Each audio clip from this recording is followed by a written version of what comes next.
This episode of Fearless Rebel Radio is brought to you by You on Fire. You on Fire is the amazing 12-week online group coaching program that I run, where we build up your worth from the ground up so that it's no longer hinging on the way that you look. It's got personalized coaching from me and incredible community support, plus lifetime access. Get details on what's included in this program and sign up to be notified when doors open for the next cycle by going to summerinanen.com/you on fire. I would love to have you in that program and in that group. This is Fearless Rebel Radio, a podcast about body positivity, self-worth, anti-dieting, and feminism. I am your host, Summer Inanen, a professionally trained coach specializing in body image, self-worth, and confidence, and the best-selling author of Body Image Remix. If you're ready to break free of societal standards and stop living behind the number on your scale, then you have come to the right place. Welcome to the show. This is episode 128, and I am interviewing Gloria Lucas, body positive activist and founder of Nalgona Positivity Pride, about the impact of historical trauma on the mental health of people of color, why diet culture is colonial mentality, and so much more. You can find all the links and resources mentioned in this episode at summerinanen.com/128. Before we begin, I want to give a shout out to Juju Fishy, who left this awesome review. I'm so grateful for Summer's commitment to sharing her message with all of us. It has undoubtedly helped me shape my own fearless approach to life. Love this podcast. Thank you so much for that review. It means the world to me. You can leave a review for the show by going to iTunes, searching for Fearless Rebel Radio, then click ratings and reviews and click to leave a review or give it a rating. This helps others to find the show and the information that you're learning here. You can also subscribe to this podcast via iTunes or whatever platform you use if you haven't already done so, and that always helps others to find the show too. Lastly, don't forget to grab the free 10-day body confidence makeover at summerinanen.com/freebies with 10 steps to take right now to feel better in your body. And you can find all the links that I ever mention here at thebodyimagecoach.com. That'll link you directly to my website if you can't spell Inanen. Today's guest is Gloria Lucas. Gloria Lucas is a body positive activist, punk feminist, entrepreneur, and a public speaker. In 2014, Gloria started Nalgona Positivity Pride, a Chicana brown-indigenous body positive organization that focuses on the link between historical trauma and eating disorders. After personally struggling with an eating disorder, Gloria's work has been featured in the Huffington Post, Me Too, Bitch Magazine, and The Body Is Not an Apology. She lives in Los Angeles with her boyfriend and their cats Pepita and Mr. Orange. I learned so much from this episode. I feel like this is one of those episodes that we should all listen to over and over to really pay attention to and learn from everything that Gloria is talking about here. This conversation is way overdue, and I'm really grateful that she took the time to be on the show today. Check it out. Hey, Gloria, welcome to the show. Hi, yay! I'm thrilled to have you here. I was saying I've been meaning to reach out to have you on the podcast for a while because I've been following your work and just learning so much. So I'm really thrilled to have you here today to share some of the work that you're doing and just talk about a lot of the topics that you talk about on your social media. Thank you for having me. Good. Well, I would love you to tell our listeners a little bit about your story and why you started Nalgona Positivity Pride. Well, my story is very much like a lot of other women of color that struggled with an eating disorder. So I recall struggling with depression as early as 9. By the time I was 10, I had binge eating tendencies. By the time I was 17, I developed bulimia, and I didn't have any support. No one was advocating for me. I didn't even have the language to talk about this matter in my family. So I struggled alone, and I stayed like that for a few years, feeling a lot of guilt because I was a feminist organizer, and I just felt like a hypocrite, and I just felt like fraud, because here I am advocating for women's empowerment, but behind closed doors, I'm still, struggling and caring about body image and not feeling like I have any sense of control with food. And so that happened for a few years, and I just got tired of it. And I knew I had to do something about it. And overall, my recovery was something I had to do by myself. And I had many obstacles to get treatment. One was no health insurance coverage. Then once I did have health care coverage, my hours at work were very difficult because they changed and they were odd hours. So the hours that Kaiser worked for the eating disorder program did not always fit mine. So yeah, and I just had to do this by myself, which is not anything that I suggest or recommend to anybody because it's very dangerous. But unfortunately, that's the story of a lot of us, where it falls onto our own hands and we have to figure it out as we go. Mm-hmm. And so what prompted you then to start Nalgona Positivity Pride? I feel that once I learned about historical trauma and how much sense it made to me and how I connected to it and gave me a reasoning behind my disordered eating, I felt the need to tell other people. So I have a background of sexual health education. So I was, adjusted to public speaking to some sense. And I just said one day, I'm going to do a speaking tour. And I just went on and I gave talks about the connection between historical trauma and modern oppression with eating disorders. And that's just how it happened. I didn't have no long-term goals with it. I did not know what it was going to become. And then one day I'm like, I have this idea for a t-shirt. So I did a punked out Miss Piggy that reads Beat Eating Disorders. Mm-hmm. So that was my first shirt. And then came more shirts. And then came the social media. And it just grew to what it is right now. And, like I always say, I had no models. I had nothing to be like, oh, I should do it this way, because there wasn't anything.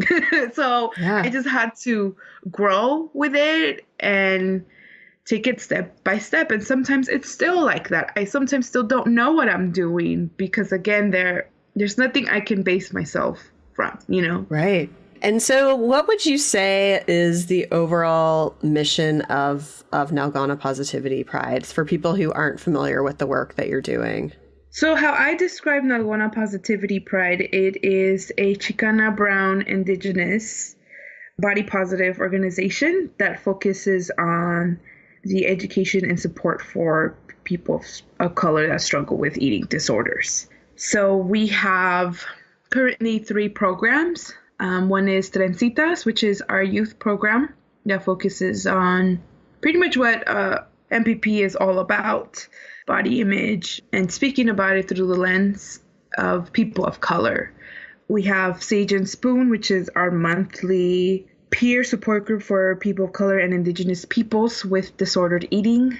And then we have Miel, which is our women of color monthly circle that focuses on body image. Mm-hmm. And then I do public speaking, where I cover a lot of ancestral knowledge with eating disorders.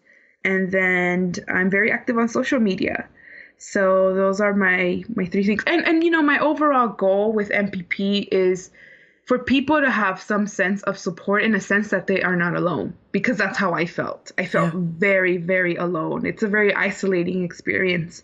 So what I wanted is just to create some type of platform so people of color, their voices, our voices could be heard, that we too struggle with this and our experiences require specific needs that mainstream eating disorder world and mainstream body positivity does not cut. Mm-hmm. So that is my overall goal. Yeah, so I would love to talk to you about some of those specific needs, and I guess something that you talk about a lot, which is historical trauma. So can you talk about, for people who maybe don't even know what that is, but specifically how that impacts the experiences and recovery for marginalized individuals? So historical trauma has pretty much been studied on any group of people that have experienced political subjugation. So, for instance, for the Holocaust survivors, I think the beginning studies of historical trauma started with the survivors and the children of the survivors. And Dr. Maria Yellowhorse Braveheart is actually the person that has studied historical trauma within the Native American community. And she explains historical trauma as complex, collective, and intergenerational impacts that resulted from colonial oppression and it affecting a specific group of people.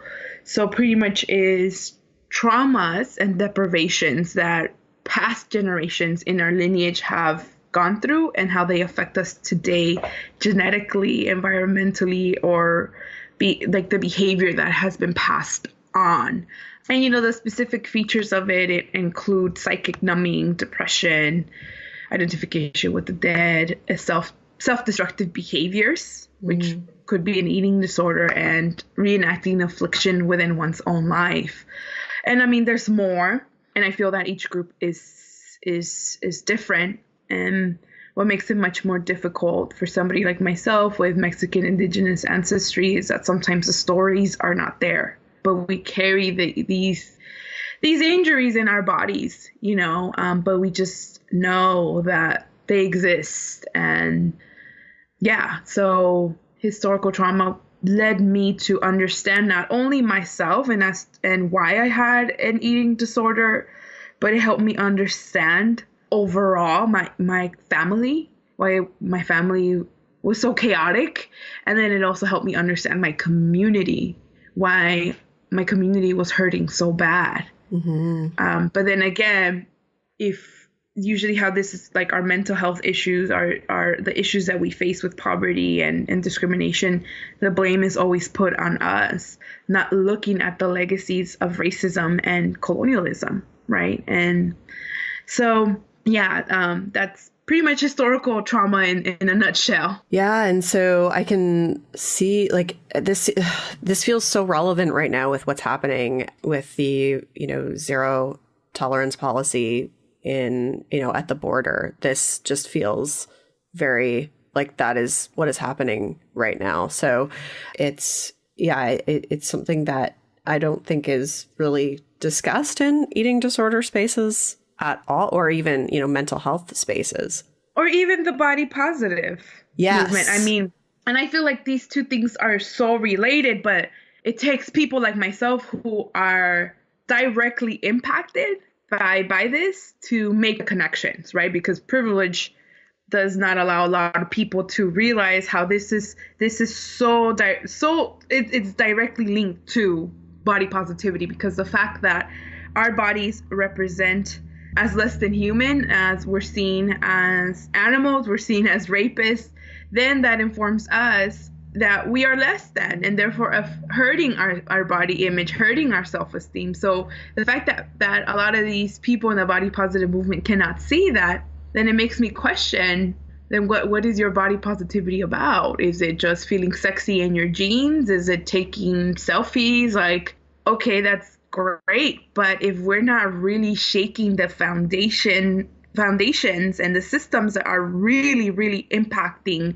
us with our bodies, then I think it's pointless, right? And this country has a history of separating families very violently during slavery, how it affected the Black community, and we're being separated from our families in our own lands. This was our land first. So it's just a big fuckery, that I have to live in fear for my family that lacks legal status, because pretty much the detention centers are worse than jails. They don't even have clean water. The children are being put in cages.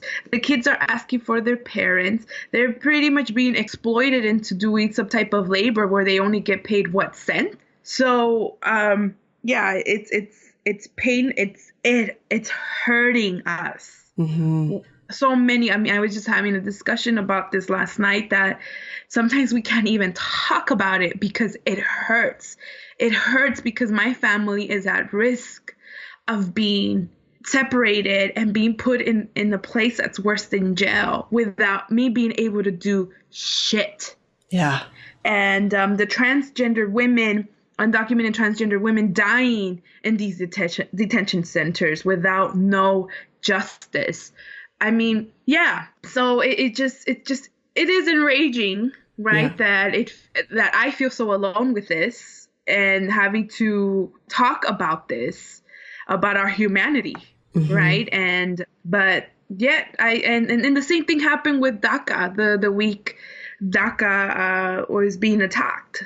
And I did not see not one body positive person in my circle post anything about it. And I mean, that week I was losing my shit because that impacts my family. And particularly a family member that has a disability, right? So yeah, it's horrible. And it just sucks that there's no solidarity with people who are not directly impacted by this. And for those of us that are. Yeah, it feels like it just further excludes and, you know, marginalizes people that the movement is supposed to be uplifting and speaking and giving voice to. Yeah. Yeah, I pulled one of your quotes that you wrote. Y'all like a bubbly, chubby girl up until she opens her mouth and talks adamantly against fat phobia, racism, and dieting. Y'all want easily digestible body positivity that does not shake the same institutions that are really killing us. Right. I think that sums up everything that you're saying here, right? Yes.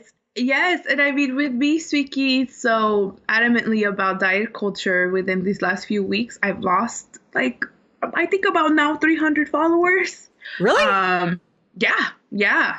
And it's true. Like, it feels like people just want this bubbly, chubby, happy person all the time in social media. And I can't be that. Mm-hmm. I physically cannot be that. And I will never be that, because as long as diet culture exists, as long as anti-Blackness exists, as long as colonialism exists, then I cannot just live happily in my body. I can't, right? Doesn't matter how many selfies I take. Doesn't matter how many fat bikinis I wear. It doesn't matter how many followers I gain. And I mean, let's be real. Let's look at all the body positive people that have tons and tons of followers. Their brand is just, very over the surface, body positivity, not really addressing the real shit that is hurting us. Yeah. So and this is something that I've been struggling with lately, is that I feel like my followers only want me to be, very cute, and I can't be that, and I won't. Yeah. Yeah. Yeah. You like, what do you feel like needs to be done to decolonize body positivity? Well, I just feel like, I know me and you, before we started recording, talked about our journeys and how, we're doing a lot of learning. Mm-hmm. And one of the things that I'm currently doing is I've just really been thinking a lot about even the term decolonizing and how much of its use is maybe not the best for me to use at times, because decolonizing, I mean, people have died in order to decolonize, right? And I mean, there's many forms of decolonization. But I feel for me, in order to make body positivity work, is by giving a platform to Indigenous peoples from this land. Mm-hmm. That's what we need to do. We need to give them the mic and let them determine, when is that needs to happen. I think more importantly is realizing that we are more than just our bodies. And I think it's unlearning to see ourselves in the white lens. That to me is an effective body positivity. And I feel too that white folks can also engage, for the lack of a better word, in decolonization by going to their roots before Christianity. to their European roots, right? And because many times what I see is white folks doing the decolonization that indigenous people are doing, but that I don't find that to be the way to go about this, right? Because then they're co-opting a movement that doesn't necessarily pertain to them, that actually their ancestors caused to indigenous people. So Right. white folks need to do their own type of unlearning within themselves, you know? Yeah. You just said a lot of things there that I have to process over and over. 'Cause, but no, I think it's so I guess like in terms of what needs to happen, like, is there even a space for a white person to talk about this stuff? Like how can they go about doing that to effectively support you and other people of color? I feel that the most important thing is for that one person to go into their community and educate others. Take away that labor away from us because we're tired. Right. And many times I see this happens within our community as well, but people being like, well, I unfollowed her or I just don't engage with her no more, being that they have problematic views or problematic behaviors. But I just feel that no, you need to engage with those people because that racist older auntie you have might be the one calling the cops on Black people for just doing regular things, right? So we could cut people like that hurt us because it impacts us directly. But for white people with other white people, like, no, you have a labor to do there that please spare us, because there's just so much for it to get to be done that we can't do all of it. So that would be the first thing. I think second is that people need to do a lot of listening, more listening than anything else. And then support us in ways that we're asking to be supported, because the way I seek support might be very different than the way another person might seek support. And sometimes people don't want any support from white folks, and that's freaking valid. Yeah, that absolutely. is so valid. So I think more than anything, just being listeners and listening, and I made that post recently about just talking about I'm not for everybody, right? And just like everything in my life, I can set boundaries. So that includes social media, and if I'm asking folks to not bring pro-diet rhetoric or healthism in my page, then that means don't bring it up in here, Yeah. So, but I did say, if you're willing to sit here with me and let those uncomfortable feelings emerge and try to learn, then hop on in, you're more than welcome, right, to join me in this and confront these phobias, right, or these prejudice ideas that we might have. And I ask that for white people too, is that to sit with those uncomfortable feelings, because you get to feel uncomfortable for a little while, but we continuously face obstacles and we continuously get rejection and we continuously get, so look at that and just sit in those uncomfortable feelings. It's something that is really important to me in terms of just trying to do better and just, really listening and reading through the comments and just allowing those things to marinate. And I'm really grateful for people like you who take the time to have those conversations with others. And I certainly know for myself personally, there's ways that I can definitely continue to do better to support people like yourself. And so actually, well, you mentioned you can support people in different ways. What is the best way to support you? For me, it is, I'm happy when people share my stuff. I'm happy when people support my work by paying me for my labor. I come from the belief that women of color, our work needs to be honored and paid, Yeah. And once in a while we do campaigns of Like right now I have a wish list in Amazon where I'm like, I need these books to continue my own education. So that's one way. And then I have a Patreon page where people can become monthly sustainers of my work. And so, but I mean, if I think that more importantly, it's like what I mentioned earlier, is to do that unlearning oneself and to bring that back to their families or to their other white friends or their other white problematic friends, you know. Yeah. I think that's very important. I think it's really easy to be passive and non-confrontational when it doesn't have a direct impact on you, but it's not a way to live. You know, we really have to think about other people and empathize with others and try to advocate for others. Right. Right.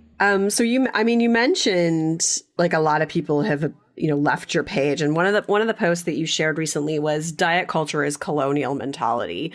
And so I'd love you to elaborate on that statement and just explain the depth of that a little bit further. I just feel that restriction and hunger is aligned with colonialism. And when Europeans arrived on what they considered this new land or new world, they would not eat certain indigenous foods because Europeans came from a culture where food was very performative.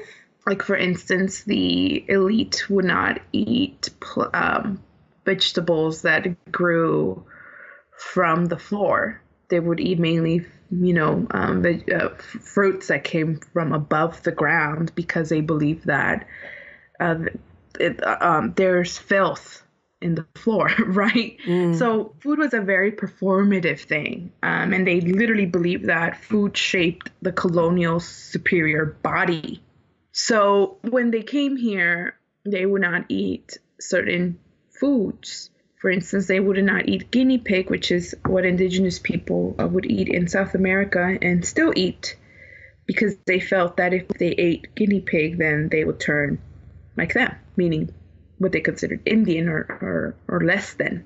Yeah. So this whole idea of you are what you eat, which is very aligned with healthism, is colonial mentality. Because if we really think about how our ancestors, particularly my ancestors, ate food, why would they restrict? Right. Right. Their food was just food because their relationship with land was one of the most sacred things. So why would they experience shame, guilt, or any type of deprivation with food, right? Because everything was very sacred from this land. So this whole idea of performing with food, right, which is what diet culture is. Because if you notice, why do people then take so many pictures of what they're eating when they're eating quote unquote healthy or vegan or plant-based or gluten-free or I don't know what else is out there, because it's very performative, and that's very aligned with the European culture.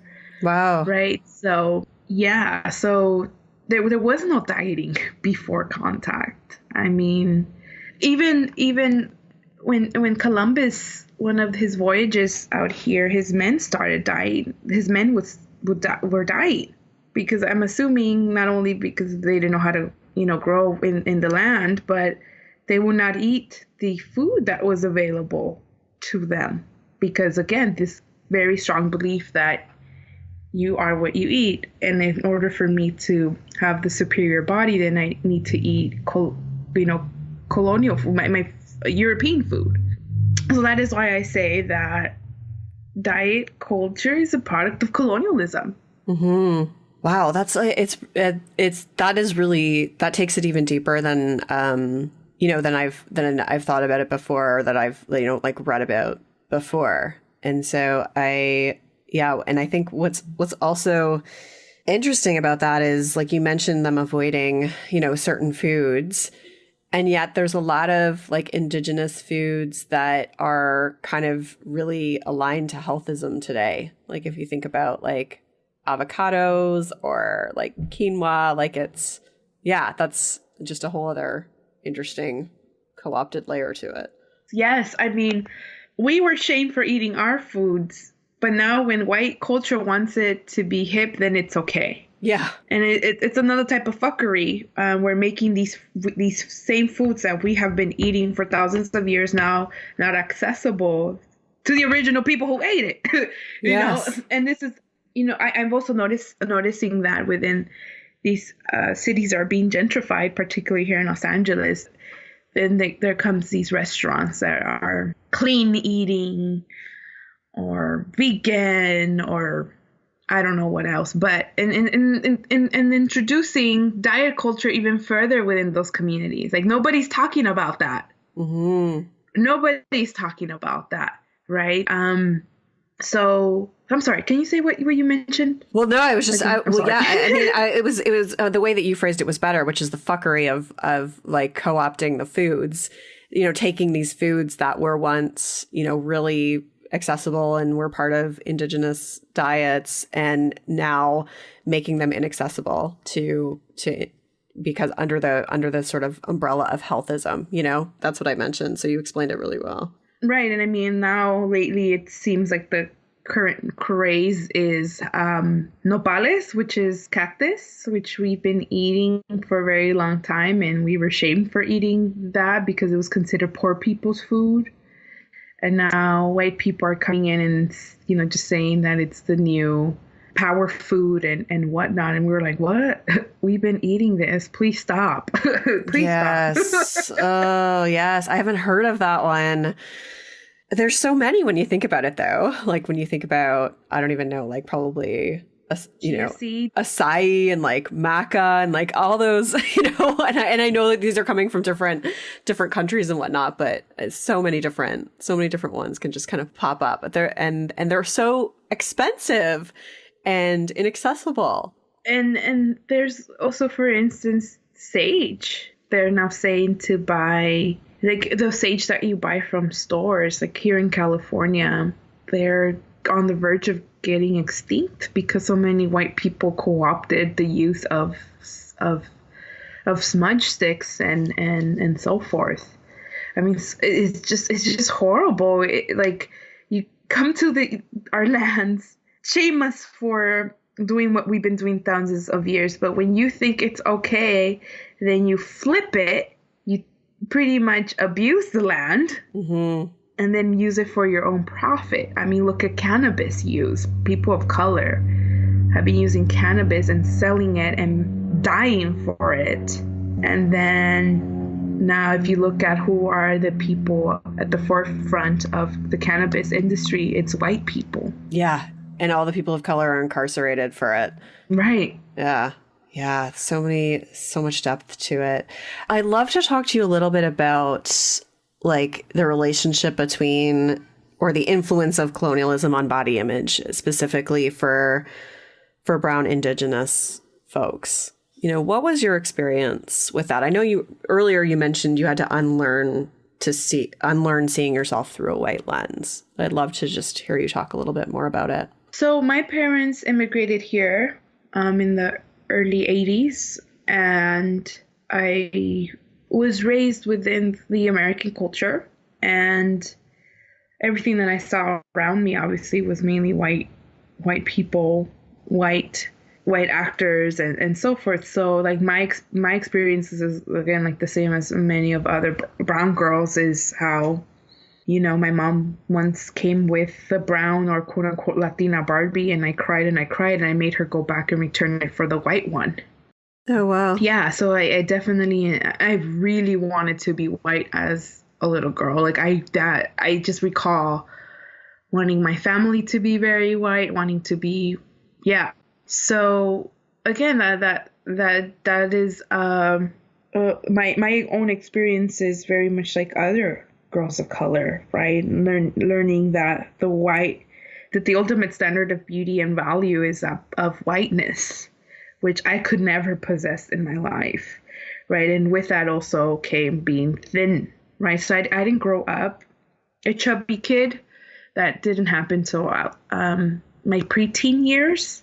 But yes, this whole idea of how thin whiteness is very pure and very, very the most important thing to be, right? Which again, I could never be that. And I do think that impacted my body image, right? And my self-esteem. I think I'm fortunate enough that I grew up in a predominantly brown and black school for the beginning, right? And that I didn't experience further alienation in my school. But yeah, and the worst part is that, again, there is no language about this for young girls. Like, nobody was celebrating brown girls. Yeah. And even today, no one's advocating for brown and black girls. Right? Even things are changing little by little in media, but not overall. Media continues to be white and thin. So I learned to see my body as something that needed to be compared with whiteness 24/7, right?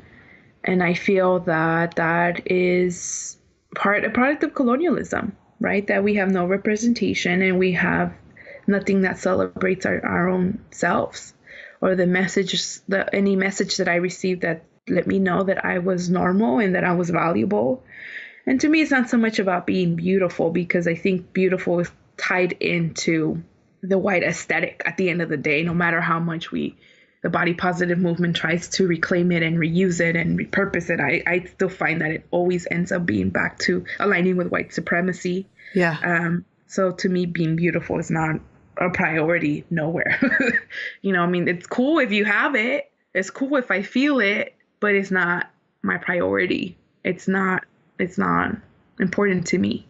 But yeah, and I mean, looking at, like, I will never know my father's experiences with racism. He is a very dark-skinned man, and how that impacted his own self-esteem and how that impacted how the relations in the household, right? Because the fact that my father and the men in his family are very sexist and very, very patriarchal, that was not a value in a lot of Indigenous communities. And I get my Indigenous ancestry from my father. So seeing his own oppression as a man, and then his fragility that he covers up as strength and as male superiority, right? And how that impacted me and my mother growing up in a home where there was domestic violence. There was, to this day, a lot of emotional abuse, right? How did that impact? How did colonialism play a role in our men, right? And so much more sexual violence in my family. If I recall reading that for many white men who would be kidnapped by Indigenous people, they would write in their journals, like, they don't rape or beat their women here, right? I mean, just the even fact that they even had journals just shows what kind of kidnapping Indigenous people did, right? Yeah, but they would write, like, this is very strange. They don't beat or rape their women here, right? Just shows how for many Indigenous tribes and many Indigenous peoples, women were very sacred. But I never felt as a girl that I was sacred, ever. So that just shows one example of how colonialism, through the many angles of my life, like, really, really injured me as a young girl, and continues to injure me today, right? How the role of women has changed. Where from being the forefront and the center of family to being dirty and being seen as only baby makers and labor producers, and so that's one example, one of the very few examples of how colonialism has impacted me. Yeah. Wow. I know in one of your, just before we wrap up here, one of the pieces that you wrote for National Eating Disorders, the nationaleatingdisorders.org website, called Rejecting Colonialism and Reclaiming My Brown Identity, you wrote, the ongoing legacies of colonialism and racism make it too easy for us to forget who we are. And then you go on to say, reclaiming my identity as brown away from European terms has been a journey of finding not only autonomy, but healing. Can you just briefly talk about how that has aided in your healing? Well, all my life I've been told that I'm Latina, that's usually what I'm supposed to mark when writing, any type of form, right? But I just feel like we were never given the opportunity to define ourselves, ever. So how are we going to love ourselves if we don't even know who we are? Because if we look at the term Latino or Hispanic, those are all aligning with being European, right? So for me, being in this journey of finding who I am, because I still don't think I have the right identity for myself. I still don't think I have that. But this journey of reclaiming my autonomy just gives me much more of a sense of defining, that I get to define my body, right? That I'm in control of my body, that I don't get to be defined away by the government, that I don't get to be defined away by other people, although they read me as Latina. But that's not how I identify. But for me, my own identity has been being brown, being a brown and being of indigenous descent, being a Chicana. Those are my identities. And I feel like that just gives me back a little of the power that it was taken away from me for generations, right? Mm-hmm. Yeah, that's it's so well said. So thank you for sharing that. And I hope that others have learned as much as I have from this episode. This has been like really, really deep and eye-opening for me coming from a white person perspective. And so I really want to thank you for your time here. And I would love you to just tell everyone where they can find more of you, and I'll be linking all of those things in the show notes as well. Yeah, so people can find me on Instagram on Nalgona Positivity Pride. If they just put that all together. People can also find me on my Etsy store, Nalgona Pride. Also, I have 2 upcoming events, one in San Diego, California, another one in Long Beach, here in Los Angeles. Yeah, I think those are the best ways to get my information and know what I'm currently doing. And I'll link to your Patreon too in the show notes, and I'll get that Amazon wishlist link from you too, because I would love to contribute to that and share that for others who maybe want to do the same. But I think that you are doing such incredible work. You're a voice that is obviously has been missing from the conversation, and I hope that your presence continues to grow, and that others continue to support everything that you're doing in a way that feels good for you. Thank you. Thank you so much for being here today, Gloria. Thank you. Rock on. I am continually humbled in the presence of individuals like Gloria and some of the other brilliant people that come on this show and that are doing such incredible work. I'm really grateful that I have this opportunity to learn from individuals like Gloria and others who have been on the show to talk about their perspectives on these really important issues. And I hope that you are learning with me and striving to do better, as I always am. You can find all the links mentioned in this podcast at summerinnanen.com/128. Support Gloria's work, become a Patreon. Let's do that together. And thank you so much for listening. I'll talk to you next week. Rock on. I'm Summer Innanen, and I want to thank you for listening today. You can follow me on Instagram, Facebook, and Twitter at Summer Innanen.